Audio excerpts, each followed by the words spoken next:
Alright. Just for those enthusiasts that always send me screenshots and clips, you're not alone. Well, it's evening. It's quiet. And I'm going to set up this other camera facing this way and zoom it in a little bit. And I've got the settings for 4K, alright? This whole tripod, this thing's hurting. Alright, so there you go. I set this behind me for all the curious that always email me telling me I'm not alone. Am I trying to get some unknown thing on video? Not really. I'm not into it. Too intelligent for me to fool anybody, but I can't set another camera. Alright? So that's what I'll do. Here we go. Alright guys, there you go. I'm doing it for you. Now, can't waste any time because this camera down here, put the settings on 4K, which means there's a lot less space, battery power left on it. So we'll let it run its course. Now, what do we got going on here? It's evening. I'm beat as usual. I've been racing to get my stuff done so I can leave, and I'm caught up. And I'm getting my stuff done. I had to get the rest of the wood siding put on my shop because it was just tar paper and insulation. I got it done. Got my gutter on. I got the turkey barn cleared out. Ready for the new chickens and turkeys. I'll tell you guys a funny one, sort of a funny one. So today, I'm working way up on the ladder on top of my barn, and then in the back corner of the barn, I could hear a weird vehicle coming up the road. We live at a dead-end road, right? And there's no shortage of the odd weirdo coming by. And of course I get threats and stuff online, whatever. And I hear a Harley coming up the road real slow. And I'm like, what the hell's that? I look out, and I can just see through the branches. I'm up on the ladder, I see this Harley going real slow in front of my property. And then all of a sudden it stops right at the head of my driveway and sits there idling. Guy's got a full dark mask on, helmet, and all I can see is there's a Harley at the head of my driveway right by my gate idling. And I've had some characters in my life over the years, and there's no secret that doing that can potentially be a statement of intimidation, right? So here's me. Oh yeah? So did I overreact? I don't know, maybe I did, maybe I didn't. I won't tell you exactly what I did in case somebody's on here that might want to get me in trouble. But anyway, let's just say that I went out there with the what's up MFer attitude. And absolute idiot I am, the poor bastard, well, our teenager, ordered some McDonald's through Skip the Dishes, and the guy was delivering McDonald's. Whoops. As I'm thinking, who the F delivers frickin' McDonald's on a Harley? Are you kidding me? It's probably one of the dumbest things you could do is go up to a rural property on a Harley with a full darkened face shield on and sit there idling at the head of the driveway. I couldn't quite see what he was doing, but when I got up there and I saw the McDonald's bag, he was putting it on the gate pillar, but not a smart thing to do. Anyway. Yeah, that was the funny part of my day. Sort of funny, but not really. I was all revved up, ready to get into it.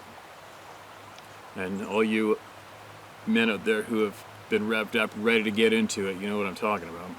Anyway, here we go. Let's get some voices heard. This is titled Railroad, Wyoming, Bigfoot, No Name, August 2023. I love hearing from the railway workers. About 30 years ago, I encountered a Sasquatch family near the railroad tracks. My empty coal hopper, westbound train was stopped at Shawnee Junction, Wyoming. The dispatcher told me I'd be stopped at the red light for a couple of hours. I think it was fall or late summer, and getting towards dark. I may have been the only man, certainly the only engineer, to routinely Get off and walk out his train, end quote. The coal train is about 1.25 miles, maybe 15 minutes to walk it. I walked back listening for air leaks, looking at retainers, etc., etc. Had a wrench, pliers, baling wire, a switch lantern, and a few road flares. Flares are called fusees. It's F-U-S-E-E-S. Maybe it's a typo, maybe not, but it's spelled fusees. On the railroads. You could strike them and they burn very hot and bright for 10 minutes. They would ward off a badger or a black bear. Got to the end.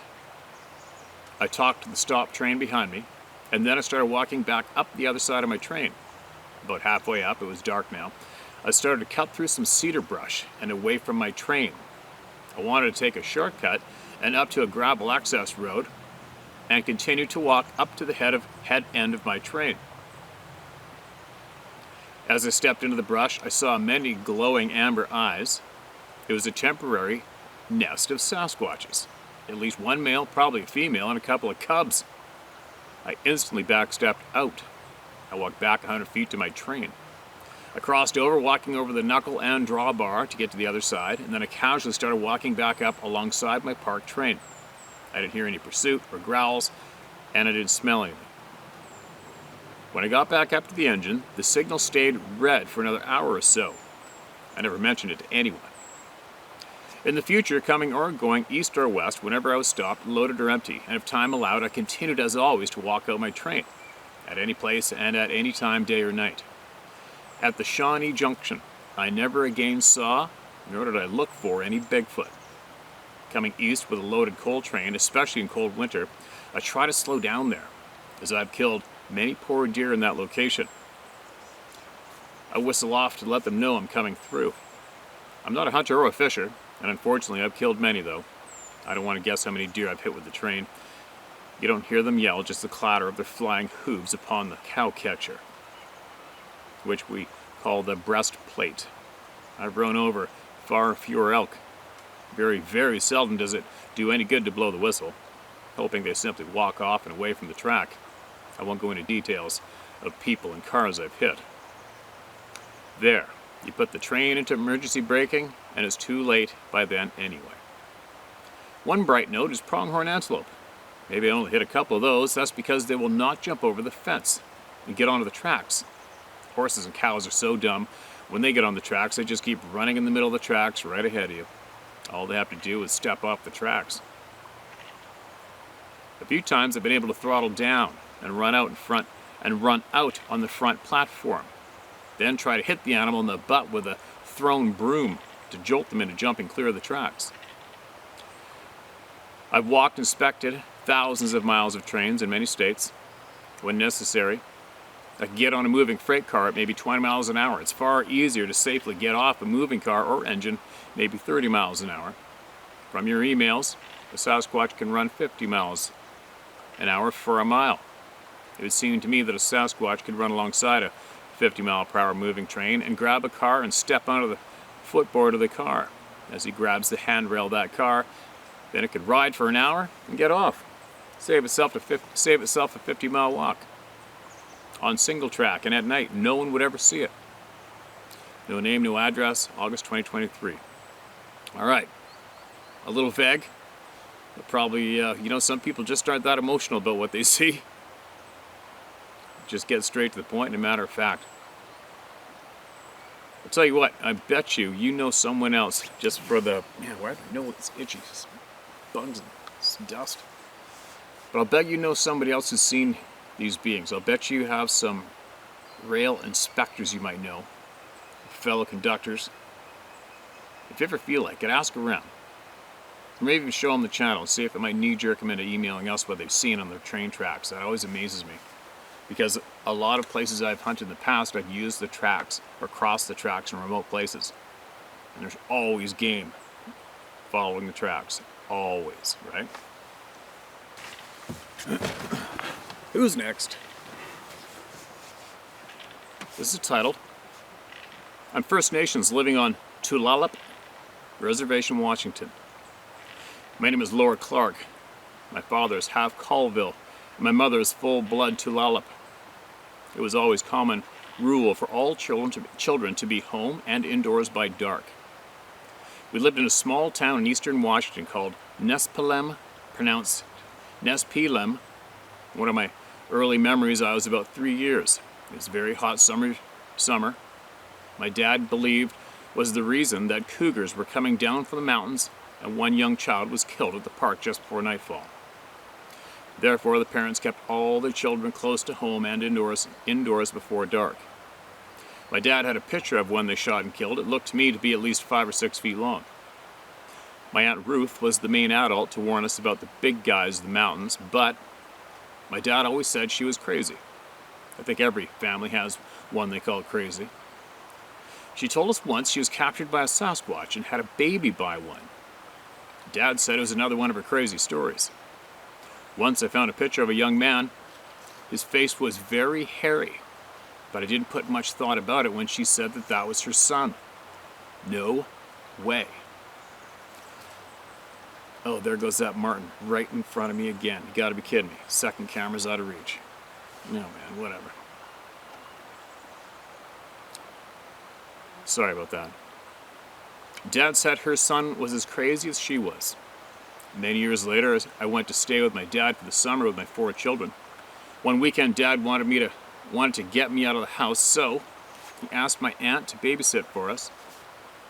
When we went to drop my kids off at her house, we visited for a little bit. Now she had a curious story to tell us. She said she had a ball of light that came flying inside her house through her open door. This ball of light flew or shot from the corner to corner of her living room. These days, after first hearing about the orbs, I thought about my aunt's experience, and maybe she wasn't as crazy as my dad made her out to be. I forgot to mention my dad was living in Keller, Washington, about 45 minutes from Republic, Washington, and my aunt lived in Nespelem, Washington. My mom moved us kids to the west side of Washington when I just turned 5. Living here on the west side of Washington, my mom would tell me stories of the Stick Indians. They're not the same as Sabe.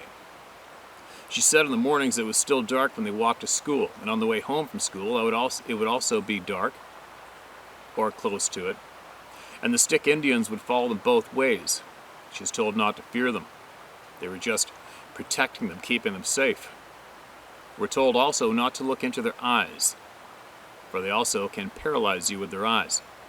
We're taught to have curtains or blinds for all our windows, and to always cover windows at dark time.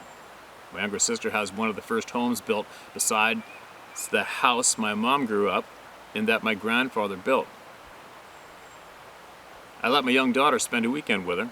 My daughter was, for some reason, woke up and was paralyzed by one that had been looking in the window. My little sis didn't believe until that happened, and now she has curtains for every window. LOL. As for the Sabe, I have one visit my property almost every night. My mom inherited 10 acres and gifted each one of us 7 girls an acre. My 2 nephews were staying in an RV on their mother's acre. The younger nephew, he's about 24 years and almost 7 feet tall. He went outside to water a tree, and he heard somebody walking past him from behind and got patted on the head. I don't know anyone tall enough to reach the top of his head, LOL. The same property my niece and her daughter were sleeping sleeping in their car for a couple of months, and they had one shake the car. Then it sounded like a branch scratching on the back window. When my niece realized there wasn't a tree close enough, she heard a car coming into our long driveway, and suddenly the Sabe ran down the driveway and turned into some bushes, shaking the ground as it ran. The first month I started living in a small trailer on my property. I got the usual welcome slap on the side of my trailer. There was my 2 nieces and I. We all screamed in fright, and then I yelled, "Stop scaring us." And it didn't do that again to my trailer. My son parked an RV on my property for a couple of months. He had 2 juveniles messing with him. He said it sounded like somebody was trying to get in through the bathroom. And of course there's no way anybody could do that. He'd go towards the door to see what or who it was, and they ran into the tree line.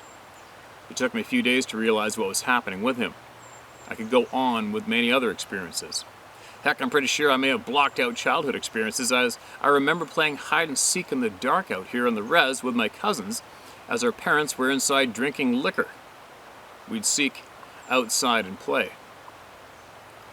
I've been told if you don't want to see them, then don't talk about them for long periods of time, and don't get stuck thinking about them, because they know when you talk about them and when you think about them.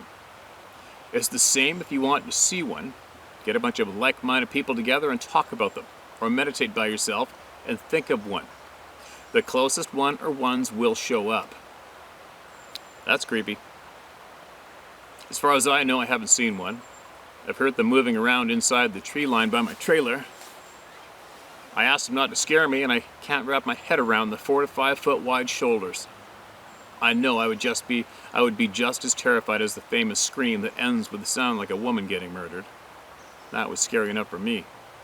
And on the subject of Dogman, I'm with you on that matter. A few months ago, we had a sighting of one here on the north side of the res. I also have a family of little people possibly living on my property as well. We've only heard their voices. No communication going on with them. We don't bother either cryptids, so they won't bother us. It's a live and let live world where I live. When I find new knowledge, I'll write in again. Until then, Hoyt. Peace from Laura on the Tulalip Res. Laura, I absolutely appreciate you big time. Super stoked you wrote in. I can't wait for you to write in again. And if you could possibly, maybe, seek out, who would that be? That would be your cousin? The hairy one? You know what I mean? And maybe even a photo. Who knows? I'd be interested in seeing a photo. I guess I don't think that would be intrusive. Who knows? Maybe run it by them. I don't know. But if we have somebody claiming to have a child with one of these beings, I think a lot of people would agree that would be fairly interesting to meet that person. Have them introduced to us somehow, right? That's really, really interesting. And not a first either, you guys. It's not a first time hearing about that happening. Not a first. I'm hearing lots of animals around. It's not creepy here this evening so far. Autism from today's email. Hi Steve, that's quite an amazing young man you have as a neighbor. His mom must be equally amazing to have supported him with such unique abilities. I can't imagine what she has had to overcome and learn to help him move through this world. I'm emailing you due to your request from those of us who are on the spectrum, or as you said, know directly. I know it from the inside and from my immediate environment. I've been following you since you were at about 9,000 plus followers on your channel. I think you popped up in my feed because I was newly following Dave Plides at the time. I'm a 66-year-old grandma, and I was officially diagnosed last week. My birthday is the day after yours. Hello, neighbor. I have a strong recognition pattern. Like you, I look for what repeats and how it repeats. I can't help doing it, frankly, and sometimes at the most awkward moments. My oldest daughter, she's 46 years old now, and has cerebral palsy from being born 8 weeks premature back in '77. Preemie babies do so much better now than they did back then. Her disabilities gave me an inside front row seat in neurodiverse communities of kids. It's still one of my strengths, although now I know it may be because I'm on the autism spectrum myself. So, I'm going to try to bullet point this to keep it easy to read and hopefully a bit easier to write. Pattern recognition is a big one. I'll notice things quickly and accurately because of this. If I see something happen 3 times, it's usually a lock. Also, it means I can tell pretty quickly if someone is being honest with their words or not. When the words don't line up with the actions, it gets obvious for me pretty quickly. I have really strong intuition and sometimes psychic moments. I've also had significant medium experiences with those who have passed. I have some really intense and weird stories I could share. I also have a difficult time understanding social interactions. I don't know how to assign facial expressions to words. I'll see their micro expression and end up confused as to what it means when it's different from the words. I end up asking so many bloody questions trying to figure it out. My intuition isn't a psychic experience. I say that because with my intuition, I can tell a vector for the person's health by the immense amount of details my mind processes. It makes being out in crowds rather painful and overwhelming for me if I don't have a job to do. Psychic for me means I get information/pictures with zero reason to be able to do so. One of my more painful superpowers is the amount of details I can see/absorb. And by the way, I have seen that all of us have superpowers. Some talent or knack that we do without even thinking about it. Some of those superpowers are quirky as F.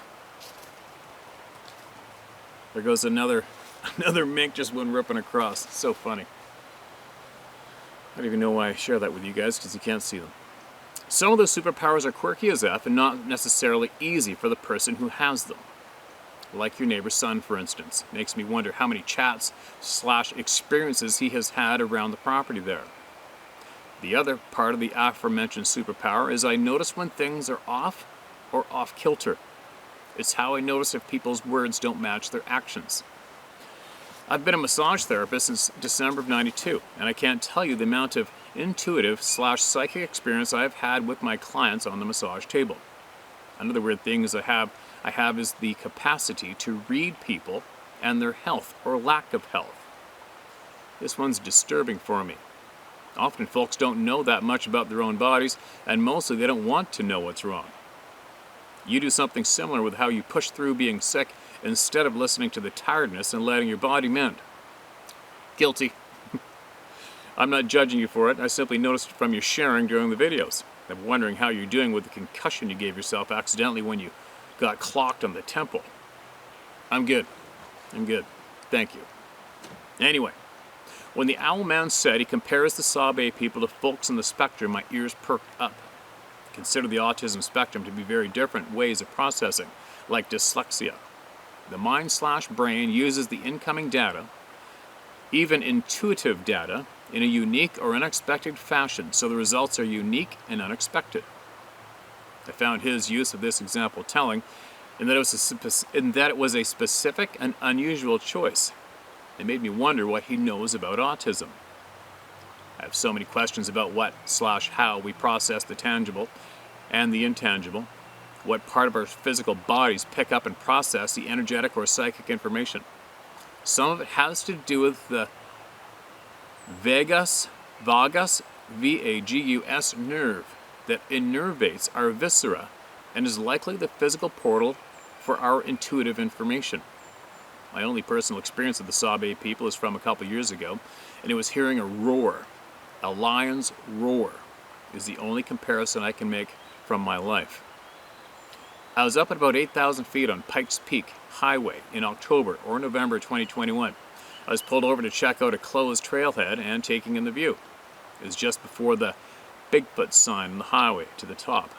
From a considerable distance, there was a lion's roar. Almost didn't remember hearing it because it was so out of place. The top of Pikes Peak was under construction at the time, so I initially tried to figure out if construction was the cause for the noise, and none of the sounds at the top of the mountain. It was too big of a sound to be that far away. If that sound were closer, I'd have wet myself out of shock. I feel pretty confident there were 0 lions roaming around about 8,000 to 10,000 feet in the fall of 2021. Also, because today's emails were from the time when Mr. Macaroni passed, I recall you sharing your experience of knowing exactly when he died while you were getting your hair cut. I was intensely struck by your reaction and realized your beloved friend wanted you to know how okay he was after dying. He wanted you to know how much he loved you. So much. I'm crying as I type this part. Yeah, don't get me going right now. The separation between the two of you is temporary, as he wants to be in your life as much as you want him in your life. You two had and have such a deep and permanent bond.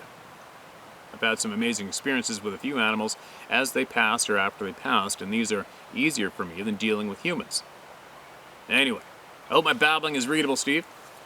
And on the off chance, if you have questions, feel free to ask, and I'll answer to the best of my ability. You and Sarah, does she even use an H in her name?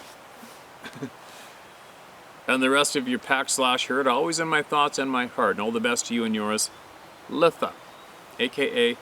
Sent Sentient Dreamer. Did you say username or no? I hate that at the end. I absolutely appreciate you, and you are going to be in our thoughts too. Everybody's in our thoughts. And please, when you feel compelled to, if you feel compelled to, make sure you write us back again, all right? Anytime. Anytime you might want to chime in as a reply to somebody's email or whatever, all right? Please do. Please, please, please. What you know is something I have a great curiosity for, and I have a lack of knowledge on those topics myself.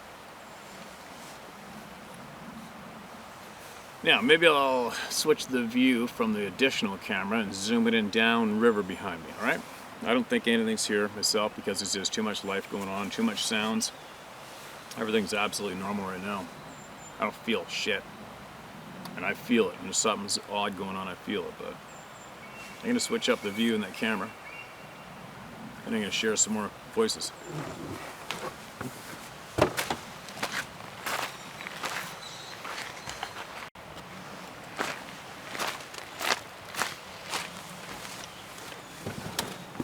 Alright. This is titled, A Short Version of My Encounter. A short version of my encounter was called Fake. Yeah, so some idiot called Bigfoot's watching or something like that, called a very concise version of my encounter story Fake. I first wrote about this event to blank blank, another YouTube channel. My name is Alex Sams, and yes, you can use my name, although I remained anonymous on the other channel. I appreciate your anti-bully sentiment, but people like BW don't bother me. You're right about how to handle them. I think I handled him/her well. You can see it in the comments under your video. Sasquatch is the biggest lie being taken to graves? My YouTube screen name is Why Not? Enough of the drama, let's get on with what you know. This is what happened to me. As short and filled with necessary information as possible. We're camping not too far from civilization on a farming area adjacent to the Mississippi River near Memphis, Tennessee. Been there. After we set up camp in the early morning, we began shooting a variety of firearms at targets. We'd planned this trip for two reasons. My friend wanted to introduce his son to firearms so that he would be able to understand the importance of safety, and he wanted to try a variety of pistol calibers for himself. I brought typical compact and mid-sized pistols, a 9, a 40, and a 45.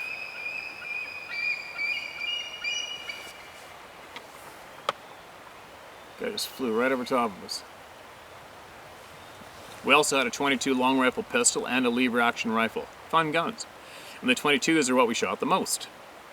I brought a 5.56 magazine fed rifle, but it remained in the case because we are more interested in shooting playing cards. We were more interested in shooting playing cards, targets, and cans with the 22s. After my friend had satisfied his curiosity with the other pistols, I had a great time riding around the trails with his son in the four-wheeler, checking out what we could see.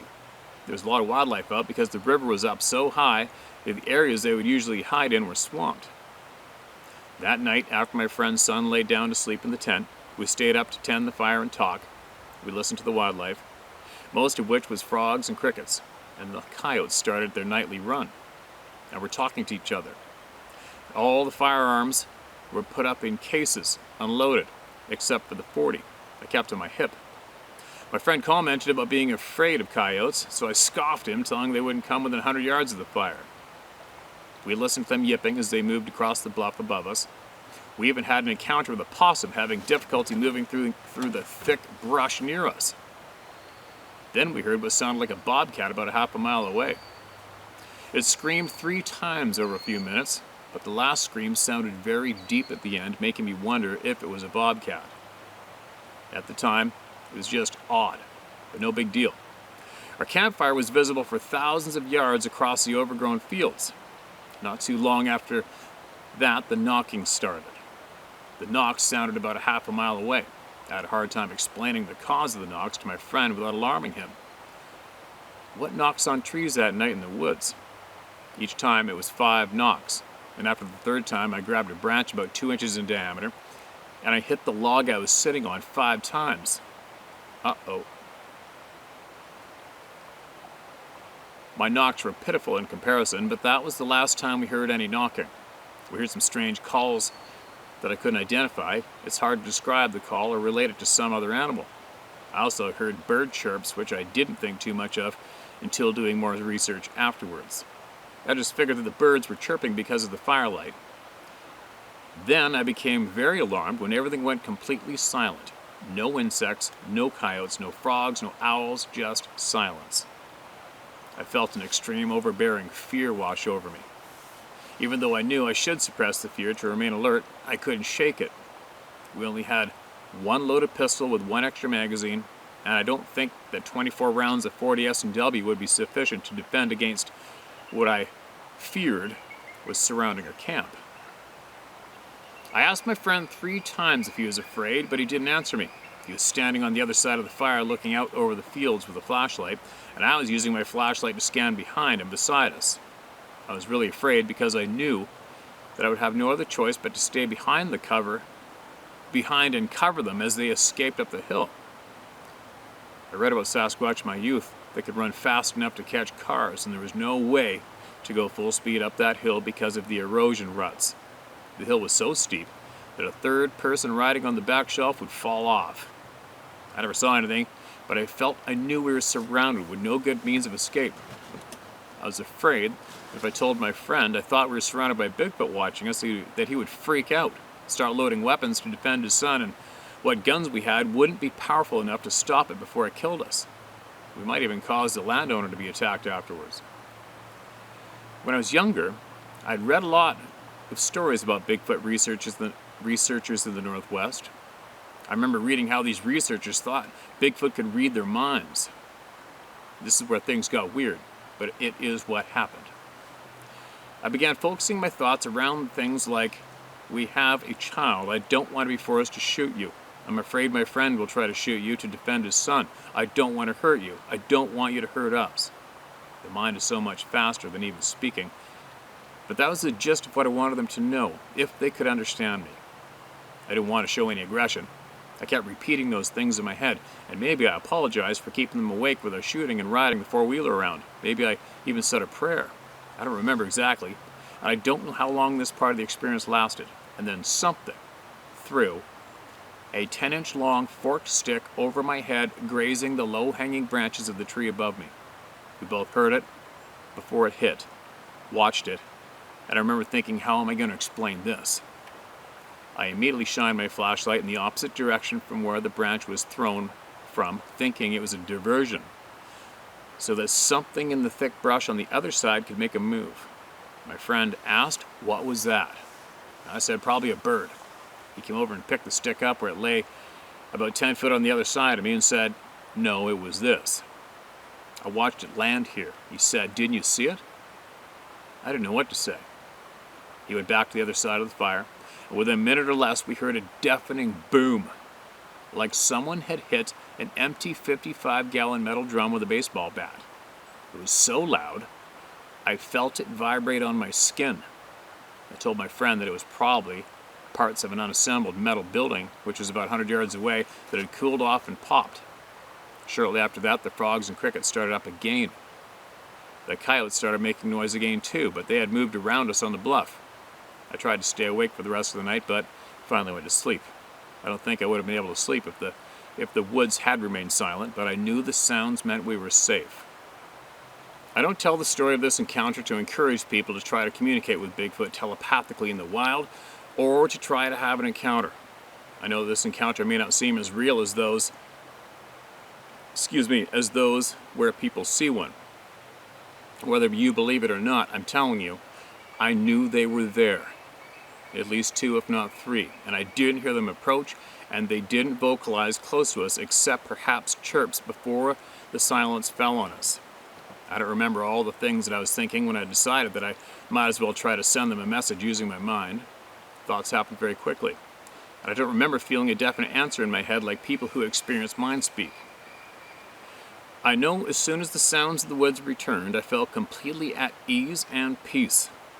I knew that there would be more problems.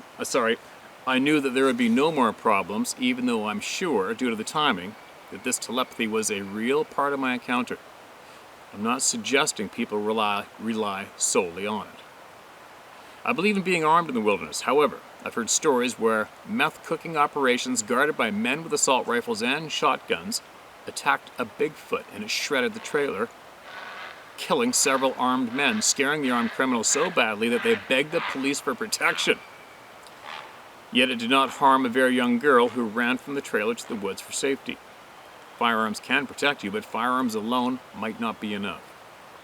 I also learned through a friend who is involved with the First Nations tribe here that knocking is done by the feet to warn us that they have babies and we shouldn't come closer. I didn't know that until after this encounter. People should not go out knocking on trees and making whooping sounds. The sounds I heard were not sounds like the TV researchers make. I don't know what these sounds mean to the feet, and neither do these researchers. It's like if you're trying to sound like you're speaking French, like the old American comedians did, but it's just a bunch of jumble sounds. What good is that? It's only annoying and stupid. Steve, I'm sorry I wrote so much. I tried to keep it short. We weren't trying to have an encounter. I haven't thought about Bigfoot many years before this encounter. And I know that even though I felt that they were sneaking up on us, I heard nothing approaching. Just some weird screaming, far off. Bird chirps, the complete silence, and then overwhelming fear. I smelled nothing strange, but I don't remember which way the wind was blowing that night. I knew that they were on either side of us. Before that was verified by the stick and then the metallic boom. The metallic boom's interesting to me. I wanted to relate my encounter and my thoughts as accurately as possible so that maybe in some encounters, people might understand that they need to keep their minds focused when they are around these beings. It could be possible that the feet have some sort of telepathy that we don't understand. In some cases, it might prevent physical harm. I'm not recommending seeking out those sorts of encounters. I don't recommend going unarmed into the wilderness. Please remind our people that more times than not, things don't die immediately when you shoot them. Real life is not TV. These creatures are huge. Yeah, it might crawl off and die after you shoot it, but it might break you in half first and kill everyone else nearby. It may have friends nearby who will hunt you and everyone with you until you're all dead. I'm not saying don't defend yourself. We've heard plenty of stories where the feet will change their aggression posture after someone cocks a weapon, raises a weapon, racks a shotgun, etc. The potential for telepathic communication between feet and humans is just another weapon in your arsenal to defend yourself. Make sure it can feel your intent as to defend yourself if it's threatening you. That might save your life and the lives of those you love. Thanks, keep up the fight for the truth. I'll do what I can do to keep up my end. Alex, okay, man. Appreciate it. You know the warning to let you know they got babies around? For me, I mean, I listen to everybody, but for me, I will add my 2 cents on that one. I don't think so myself. These beings don't need help avoiding us, and they don't need to be protected from us. Not us regular Joes, right?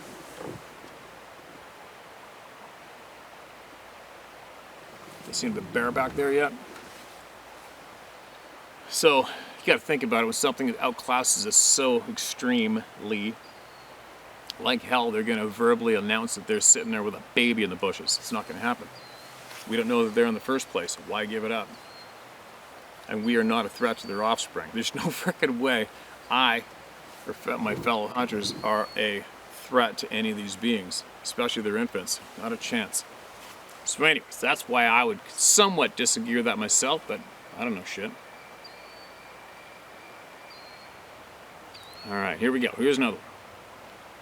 Thanks for sending that in, man. Appreciate you and your time. Big time, alright? And you'll figure out why I don't repeat those. That's one of the channels I don't repeat, as well as a handful of other ones. I don't bring light to those who want the light. If that makes any sense. I bring the voice of the people to the people. It's all I do here. If you come across somebody who wants attention, who wants subscribers, it's the wrong place. Central Minnesota encounters. This is a long one. Hey Steve, Zach here. Been watching since the beginning. I've been contemplating on even writing in for the longest time due to not being 100% sure on my experiences. This is a long one, but here goes nothing. I live in central Minnesota and had a few strange experiences. My first experience was way back in summer of 2017 or 18. Me and two other buddies were catfishing on a local river a few miles from a small farming community. We got there just at last light. We had the fishing spot to ourselves, so my one buddy backed his Dodge Dakota 5 to 6 feet from the riverbank so we had a place to sit and BS while we wait for fish to bite. The fishing spot is on a slight bend in the river, and there's a small gravel pit off to our left and a bridge to our right. Straight across the river is thick woods. We caught a few cats in a couple hours, then the fishing kind of died down. Time would be anywhere from 11:45 p.m. to 1 a.m. when everyone was sitting on the tailgate when a rock was thrown into the river. We all reeled in and grabbed the fish on the stringer and got the hell out of there. We never spoke with the rock hitting the water. Stopped talking to the one friend all completely after that. The other I talk to now and again, but I never fished that spot again, Steve. Wow, that's weird just from a rock. Second experience was that fall or the fall after that summer, deer hunting. We hunt land that is owned by a paper company that has been open to hunting. It's about an hour north of where we live. I grew up going up to this land with my family since I was 5 to check deer stands a few weeks before opener. I know these old logging roads like the back of my hands, and I can't get lost in those woods. There's a section that I never like to be in. I refuse to hunt it now, even if I'm grouse hunting with my dog and someone else. It was opening morning. We all walked to our stands. We had stands that were built like yours that got ripped down. Dad's was the first on the logging road overlooking a small opening / meadow. Mom's was second and mine was last. I had to walk next to that part of the woods that I hate. We hunt no more than 100 yards from each other, but cover all different game trails. Mom had shot twice a few hours after first light, dropped one where it stood 30 yards away. Second deer ran into that part of the woods I hate. So I walked up the logging road a bit to the part that I hate, and I walked in to post up just in case my dad looking for a deer kicks it up towards me. That's when I noticed a 6 to 8 inch pine tree snapped off about 12 to 15 feet high. The whole top, still green and fresh, was off of it. With a few trees in between the tree it came from, with a 2-inch sapling still in the ground, and green was bent over the top of the pine tree top. Once again, I got the hell out of there in a hurry. I know the exact spot, and I've been thinking about going back to get pictures, but I don't know what that's going to prove to myself. The third experience was just a few months ago out fishing. One of my childhood friends told me of a spot where some big walleye on a lake that a river flows into. Me and my neighbor decided to go out on Sunday to do some night fishing at this spot. We set up, anchored out of the inlet where I thought they would be. Didn't catch anything in that spot. We were just sitting there bullshitting when I brought up the topic of Bigfoot to him. The tree line I was looking at reminded me of the tree line of my first experience. We talked about it for a bit, mentioned your channel. I told him my first experience with the rock being thrown. It sounded like he didn't believe in it, but also didn't give me shit for believing. About 45 minutes had passed. We were calling it a night. I asked if he wanted to see what's in the river with the headlamps I had brought with. So we started to make our way up the river with the trolling motor. Started seeing a bunch of sucker and then 2 walleyes. We get into the river a ways, and there's a few trees in the way, so I start to turn around when a rock hits the water. No way. That would suck. Every hair stands on end. I instantly turn the trolling motor to full speed. I say in my mind, not effing again. I'm in a panic at this time, and I hit a shallow spot with the trolling motor because I wasn't paying attention. We slow down a bit, and a second rock hits the water. This time I say out loud, not quietly, "F off, I'm trying to leave." We get out to the main part of the lake and ask if him, sorry, typo, and ask him if he believes yet. His reply was, I didn't see anything. Turn around, let's go back. I want to see what goes bump in the night. I just laughed and said, no thanks. Anyway, Steve, just like that, why don't you tell everyone with doubt in their minds about their experiences, quote, you know what it was, end quote. So I guess I'm going to say, I finally accepted being in the club of no return, even though I haven't seen one or any prints. I know they're out there. It's just a matter of time before I bump into one. Thanks, Steve, for what you're doing. Yeah, okay, man, thank you for sending that in. I don't think you have to bump into one. I mean, I always have said, it's just a matter of time for me. It's just a matter of time. But I'm not into it. And I do what I can to avoid it just because I'm just not into it. And lots of people are going to say, why not, man? They just want to talk to you. You'll get all the answers to all the questions you got. Maybe I will. Maybe I'm going to get them from some other groups of people shortly anyway. As I'm with them while they communicate with these beings possibly. I don't know. But when I'm by myself, I want to do this. I just want to do this with you guys. And when I go away, I want to focus on elk hunting, or sheep hunting, or moose hunting. And I want to be successful and have a good time. I want to create wicked awesome memories. And I want to videotape as much as I can and share with everybody. I don't want to be intimidated. I don't want to be harassed. I don't want to be chased. I don't want to be ran off. And I don't want it ruined for me, right?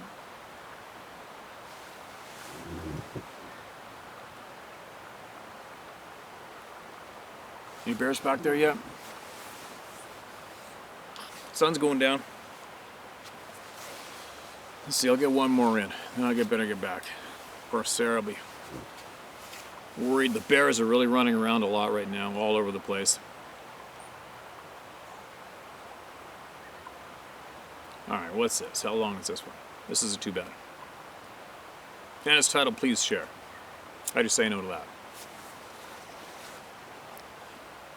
So, I thought I sent this email to you before, but I must have sent it to the wrong email. I don't know. But the story I'm about to send you was originally sent to the... Oh, we read this. Read it.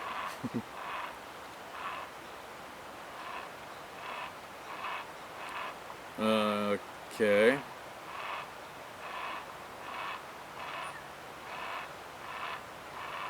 May have read this or may not have, but I'm going to read it.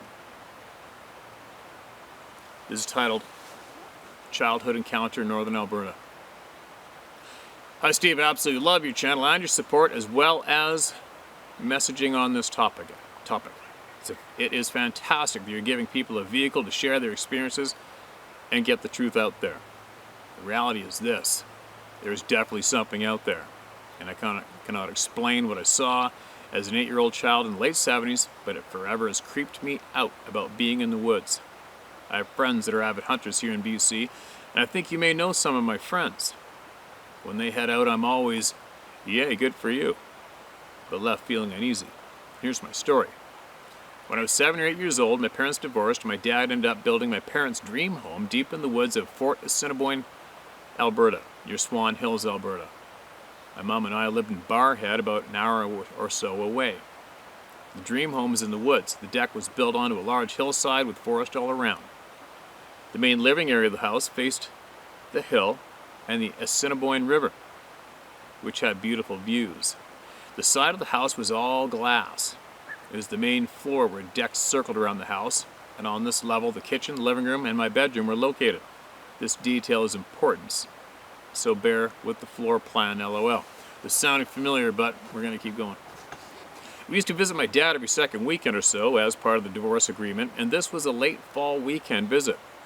My dad was told that there were a number of grizzly bears in the area recently. We had horses as well as chickens on this property, and we always woke up to bear tracks in the lower driveway and yard. So we were fairly bear aware and cautious. And here's the encounter. It was about 11:30 at night. Everyone had gone to bed. I remember hearing CTV News on at 11, and then I fell asleep. A short while later, I could hear very loud banging, thumping, and the rustling of trees at the front room large glass windows. The banging got louder, and so I got out of bed, and I kid you not, the next part sounds like a movie, but it was very real, I assure you. I went down the hall, and I was about 15 feet or so back from the large open concept living room, and I could see something very large and hunched over on the deck at the window. My dad has his bedroom in an open loft area above the living room, and he came out onto the balcony above the living room. He hit the lights to light up the area on the balcony, and I swear to God, Steve, what stood up from a crouched position was not a bear. It just wasn't. I know what a bear looks like, and this was no bear. It was very, very tall, covered in hair, but did not have bear paws when it stood and balanced just like a human. My dad started yelling for me to get back to my room, and when I looked up at him, he had a shotgun pointed at the very large floor-to-ceiling window and was prepared to blow that window out to shoot whatever was on the deck. That was no bear. As a child remembering this, I thought it was a gorilla, honestly, because in a kid's mind, that was my point of reference. All this happened so fast, no shots were fired because the creature was over the railing and up the hill to the ridge so fast it made your head spin.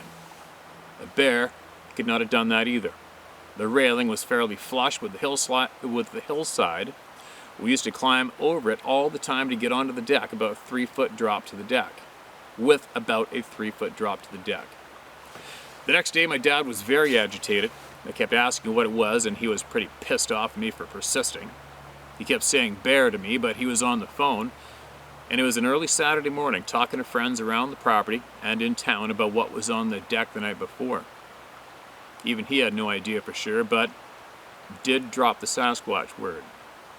The rest of that day, we had his buddies on the property looking for footprints, walking up the ridge from the deck and driving the roads around us with shotguns. The driving around with guns is pretty typical for the late 70s afternoon in Alberta, LOL. You remember the pickups with the rifle racks in the back window? There was a lot of talk during this time, and many farmers in the area had seen a Bigfoot. People say it was probably a Sasquatch. I'd never heard of this before, and my dad said not to talk about it. My mom said it was kooky to think it was anything other than a bear. I was kind of made fun of as a kid for sharing the story, so I stopped. As I got older, I thought that these creatures didn't exist in Alberta, so it was probably a bear. And as I hear your stories, it brings the memories back, and people are 1000% correct. Once you see one, there's no going back, even for a young kid who is only turning 8. It was very profound. I wonder about this encounter because the house is fairly new in that part of the woods, and it was one of the first times I'd been there, so maybe the sound of little girls running and playing in the woods drew the creature out. We're also throwing rotten chicken eggs at the trees further up the ridge as well. We got in supreme shit for that too, but maybe that smell along with the laughing drew it out. I have no idea. And that's my story. Share my name if it helps. If I ever saw one again, I would run as fast as I could. Can you pee your pants while you were running? LOL. Thanks for all you do. Cheers, Michelle Matheson. Michelle, I think I read that a while back, right? Yeah, 2020. What is there, 200,000 more people here since then?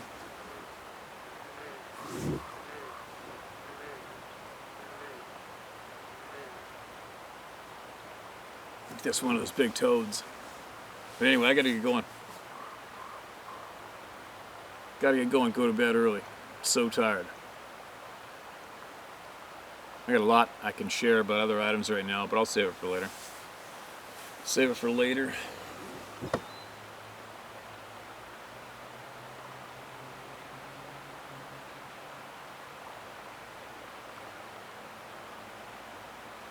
I almost feel like jumping in and going for a swim. Now it's getting quiet. Now.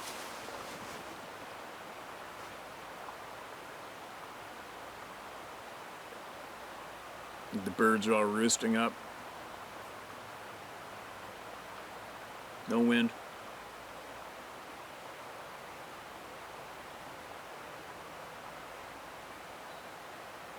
It's quiet.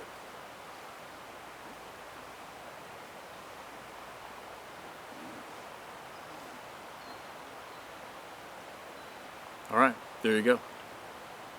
Another day ends. Hopefully wake up alive tomorrow and not waste a minute of it. Share my story at howtohunt.com. That's where you get your story shared word for word, no matter what. I'll be back again. I'm solo this weekend. Sarah's flying back east to go visit, so we'll be getting lots more shared.